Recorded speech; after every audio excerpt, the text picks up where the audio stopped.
Okay, hi everyone, welcome on board. We've got Professor Smita Girja, Dr. Smita Girja. Welcome on board, ma'am. Thank you so much, Rahul. Okay, lovely. So, ma'am has worked with Professor Jagdish Seth, who is a Padma Bhushan awardee, by the way, and she has launched a course on SWAYAM with Professor Jagdish Seth, which is really amazing. She's a PhD in retail management and she is known in the marketing world right now. She has been in the various boards like South Asian Board of Quality Systems. Why I brought her here is to help you. This video is primarily for the people who are listening to me who want to do an MBA in marketing because ma'am has lived her life. Ma'am, how many years?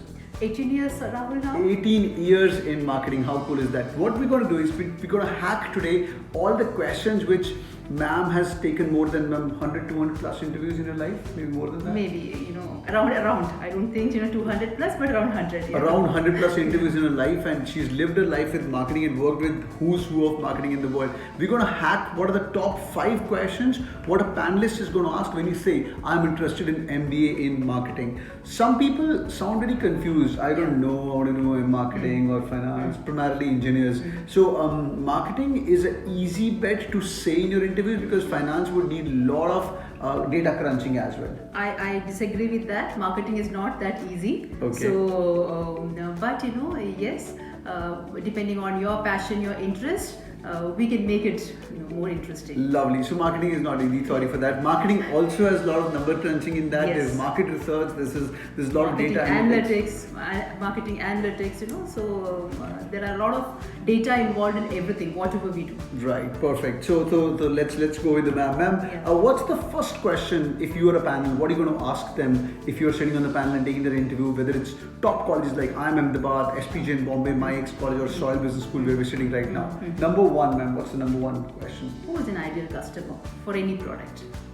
Who is it? Yeah. For example, Rahul, let's say for this pen, who is an ideal customer? Do you have an answer for that? Okay, so for this pen, who is the ideal customer? I don't know, ma'am. What's going to be the So answer? how do marketers identify the customers?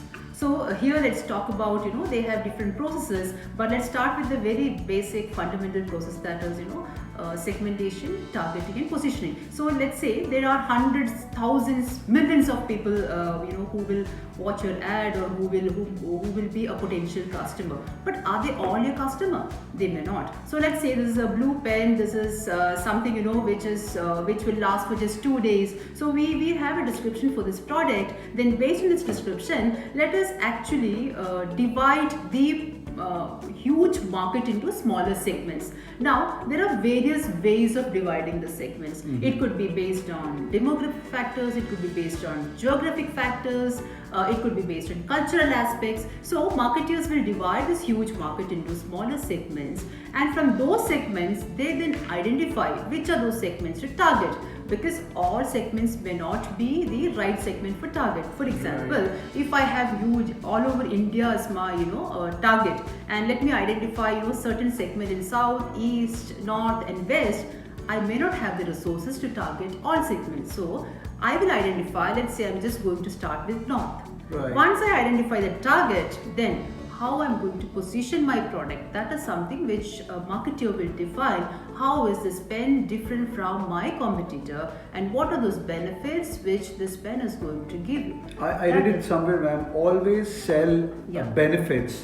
Exactly. Never sell features. Somebody in my class at SPJ in Bombay explained me that. How true is that, ma'am? It is. Actually, see, if you look at the market, this pen, X pen and Y pen is almost same. The advantage what I'm going to get is same, but then how is my product different from that particular product? That's where you're going to get a customer. So this is how we identify an ideal That's great. customer. So this question could be how you can sell a cup of tea to someone who may not be requiring it, or if you're launching a Girnar tea, a new version, what could be the STP for that? So even the launching of the new product, STP is used. Example. Right? So for a new product launch, the process is slightly different because I don't know the market. I don't know who the potential customers will be.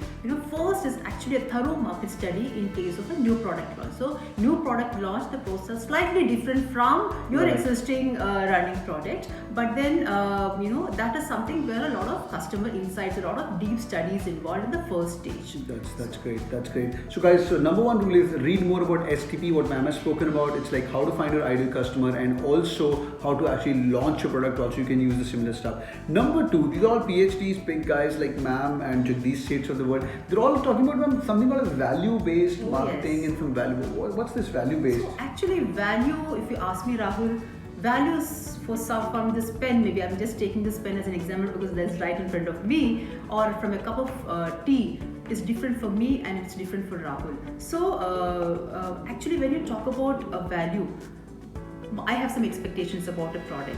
If that product is able to meet my expectations or exceed my expectations, I am a delighted customer. Right. So then one can say that yes, I have actually got what I was looking for. Now this is where the mismatch happens, Right. because from your promotions, from your launching whatever advertisements and things like that, you promise a lot. When as a customer, when I approach that product, it may not meet my expectation. So when this mismatch happens, you say you are a dissatisfied customer. Right. And let me tell you, the dissatisfied customers are actually the most harmful, let's say negative. They create the negative publicity. It reminds me there was something called as IHateDell.com which came Yeah. back in early 2000s when I was doing my MBA. So people had a lot of complaints like Dell is not doing that. So they made a website called IHateDell.com and people used to reply within Exactly. 24 hours of that. So your worst customer the best. So value based, like value of you watching this video is me and ma'am are trying to create the top 5 things. Can we give it to you like from the PhDs like the horse mouth? That's the entire value. If you're able to give it, you're gonna hit the like button. So you better hit the like button too.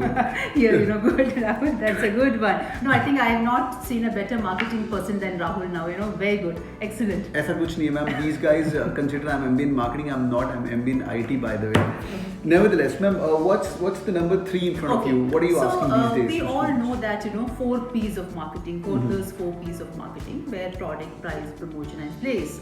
Now, what are 4 A's of marketing? You have any idea, Rahul? I don't know. I know 4 P's and then there are 5 C's, 7 C's. Yeah, there are C's and there are, again P's are there 8 P's for services marketing. But then there is a new framework. It's not a new framework.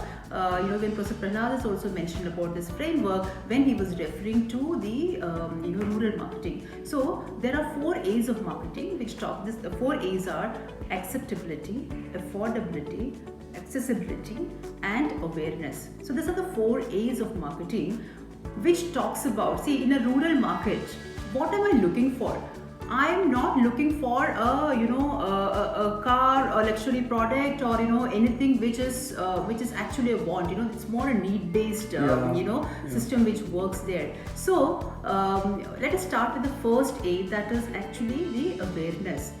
I should know about the product, what are the sources, various sources through which I'll be able to get some information about the product. It is more than advertising, it is about getting some useful information about the product. Right. After getting that information, am I able to access? Accessibility means where can I get the product? See, when we talk about a rural setup, you will not have so much of retail outlets, you will not have so much of stores in and around. So where can I actually get? It should be easily available. Then it is about accessibility, then acceptability. That brings us to the point of affordability. Can I actually afford the product? Pricing. So that is where you talk about the sachets. You have that 1 liter product, but for rural you will have small sachets available. Right. People don't know, like if you buy a bottle of Dove, like the entire bigger bottle, that's more expensive than the same ml of small sachets. That's true. Actually, the sachet concept, there's a book, this theory, Professor C.K. Prahlad, he's come up with this bottom of the pyramid. There is actually a business opportunity there at bottom of the pyramid, and that is where they have defined this 4 A's framework. Right. So I love bottom of pyramid. In fact, in 2009, when I was pursuing my MBA, I remember reading it up. So it talks about like the entire India right now is in here, and slowly the pyramid is getting swollen up from the middle. The bottom of the pyramid means this is the growth people who are buying your products, like all the growth happening in rural markets right now. These people, they're going up, their income levels are increasing. So innovation at the bottom of the pyramid. That's true. And Professor Jagdish Seth is also one of the pioneers in a lot of research happened in this area, and his 4A's framework, he's also contributed a lot to define this 4A's. Excellent. This is lovely. So there's life beyond the 4 P's and 5 C's, and P's bhi बढ़ गए हैं, 7 C's. 8 हो गया थी. So there are 8 P's of marketing, which is for services marketing. Which is for servicing marketing. I remember 6 was the newly introduced term. Then there is Great. 8, So marketing is reforming itself, boys and girls. People who are watching this video in 2020, when you're going to watch this 2020, there will be 9 P's, 10 P's. It's going to keep adding in for sure. Great. So ma'am, this is question number 3. What else is in your mind when you're going to be sitting on this side of the table? What is surrogate marketing? So, have you ever come across an ad of an alcohol brand or a cigarette brand? So, there are some regulations which restricts them from advertising or promoting those products. So, what they use is, for this sort of banned products, they come up with an alternate product. For example, club soda or water bottle. So, this type of marketing or promoting the product is what is known as a surrogate advertising. Right. Even like for Smirnoff, you would have never seen an advertisement for Smirnoff. It's like Smirnoff cassettes and CDs, or like it's like the club soda, Kingfisher club sodas. Even the showing the bottle is not allowed. No. Right? Actually, you have to show the water bottle or club soda, whatever, but actually we know that the actual product is something else, but the regulations, they don't allow them to show it directly on any of the media. This question defines you as a marketer. You really want to do an MBA in marketing? Even if you're an engineer or a non-engineer, you must have typed once types of marketing. In that, you will get surrogate marketing. So there you come to know like how deep you are in your marketing standards. That's great. Number 5, what's like the thing in your mind? I think that is more to do with what Rahul is doing. How do you reach out to a target customer? Okay. So there are different ways of doing it. There are online and offline methods of reaching out to a target customer, more online these days. But let me just explain something to you. Word of mouth publicity is something which everybody keep at number 1.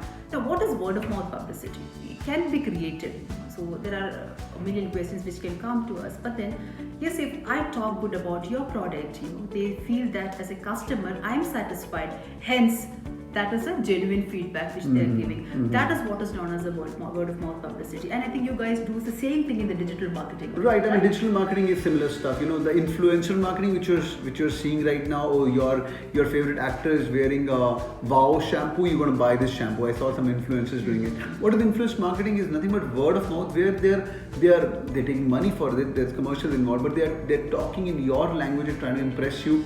Because there was a Harvard research which says that how to influence anyone, everyone, number 1 reason is social proof.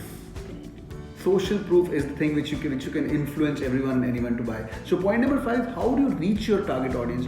With all these examples, boys and girls, I want you to think a product in your head. Like you got Thillai sitting in here, he's from IIM Calcutta, there's a lot of good energies in here. So the product could be how would you launch Nestle ad campaign in Calcutta, or how do you do it in Punjab for that matter? And in fact, after the Maggi was in turmoil, they launched a Mera Maggi campaign to get that on board. So whatever products you like, ma'am, they should be thinking all these questions from those perspectives. That's correct. So and there is no end to creativity. I mean, you can come up with any sort of campaign, any sort of promotional activity, but then keeping in mind some ethics. So that brings me to the next point. Ethics is something which is very, very extremely important. Whatever do we do in marketing, a lot of research is happening in that area. How can a marketer be ethical? Though they say that profit and ethics are two different things, but then I think that's another important aspect. If you're interested, really, please you should do more research. Bonus point given to people who are listening to the entire 12-13 minutes video, that ethics over marketing, like Fair and Lovely ad campaign, which is like put Fair and Horlicks Lovely. and Complan, releasing the ad on a Friday evening, and by the time they get a stay, it will be the next Monday, and the frequency with which the ads have been released. So there are a lot of case studies also available on this topic. So all the marketers read more about ethics. It's going to be really important. Ma'am, it's really great pleasure to have aboard, guys. This is words of wisdom. I swear to God, people who are preparing for MBA interviews, if you're listening listening to all these things, do your more research end to end, sit with pen and paper. All the top business schools, SOIL, IIM, Ahmedabad, Bangalore, ISB, SPJ in Bombay, we have seen it over the couple of years that these questions are asked again and again. Thank you, ma'am. Thank you so much, Rahul. It was nice to talk to you. Thank you, ma'am. Looking forward. Okay, great. If you guys really like it, if you want me to bring ma'am again, drop in a comment and definitely I'll ask ma'am to reply to your comments as well. Or if you got any personal questions about marketing, or if you gave an interview, share your experience, drop in a comment. Thank you so much for joining, guys. All the best. Take care. Bye-bye. Thank you.